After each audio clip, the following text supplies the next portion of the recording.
Dans cette vidéo, je vais vous corriger l'exercice numéro 1. On m'a dit dans cet exercice que Julie a souscrit un abonnement de 2 heures par mois.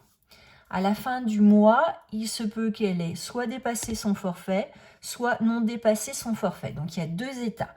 L'état D qui est elle a dépassé son forfait et l'état D bar qui est elle n'a pas dépassé son forfait. On nous donne des informations. On nous dit que si à la fin d'un mois, elle a dépassé son forfait, c'est-à-dire qu'elle était dans cet état-là, alors la probabilité que le mois suivant, elle le dépasse encore, c'est-à-dire qu'elle reste dans cet état-là, je vais dessiner une boucle et je ne vais pas oublier de faire une flèche, vous oubliez trop souvent de faire la flèche vous, et cette probabilité, elle est de 0,6, pardon. Cette probabilité est de 0,6. Si cette probabilité est de 0,6, ça veut dire que la probabilité qu'elle passe de l'état D à l'état D bar le mois suivant est donc 1 moins 0,6, ce qui me donne 0,4. Ça, c'est la première information qui nous a été donnée. Deuxième information, elle nous dit, si à la fin d'un mois, elle n'a pas dépassé son forfait, ça veut dire qu'elle était dans l'état D bar.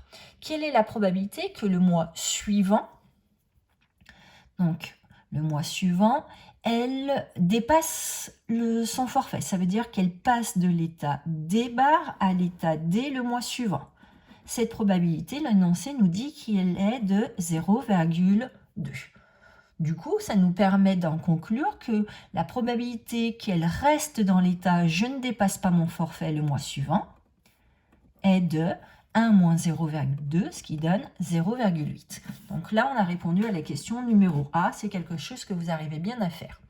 Deuxième question, à partir de mon graphe probabiliste que j'ai dessiné, vous arrivez bien à me écrire la matrice de transition. Donc la matrice de transition, je vais l'exprimer en parlant d'abord de D puis de D bar, de D puis de D bar.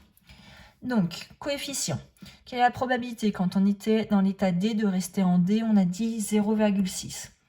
Quelle était la probabilité quand on était dans l'état D de basculer à l'état D bar? 0,4. Quelle est la probabilité quand on était dans D bar de basculer à l'état D? 0,2.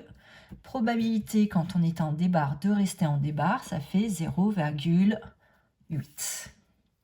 Donc ça, c'est la matrice de transition. Là encore, vous parvenez bien à faire ceci. Ce qui vous pose davantage problème, c'est la question numéro C. Quand elle achète et quand elle souscrit son forfait, la situation initiale, P indice 0, c'est nécessairement, elle n'a pas dépassé son forfait le mois précédent, et donc la probabilité de D était de 0 et la probabilité de D bar était de 1. Ça, c'est la situation initiale. C'est l'état initial. Elle n'a pas dépassé son forfait et donc la probabilité de D était 0 et la probabilité de D bar était 1. On me demande de calculer l'état au bout de 4 mois.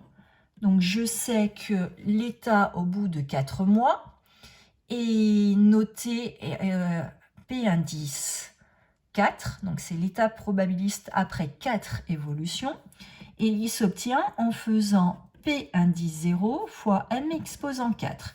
Ce calcul-là, on va le faire à la calculatrice. Quand je tape ça sur ma calculatrice, j'obtiens une matrice ligne qui est la suivante, 0,3248, 0,6752. Le premier coefficient me donne des informations sur l'état D au bout de 4 mois. Le deuxième coefficient de cette matrice ligne me donne des informations sur l'état D bar au bout de 4 mois.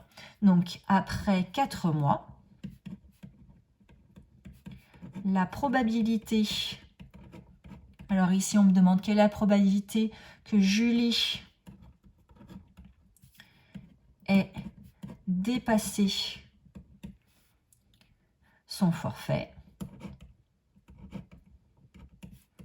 est 0,3248. Et à ce stade-là, je peux aussi toujours vérifier, quand je calcule la probabilité de D plus la probabilité de l'état D bar, je dois toujours obtenir 1.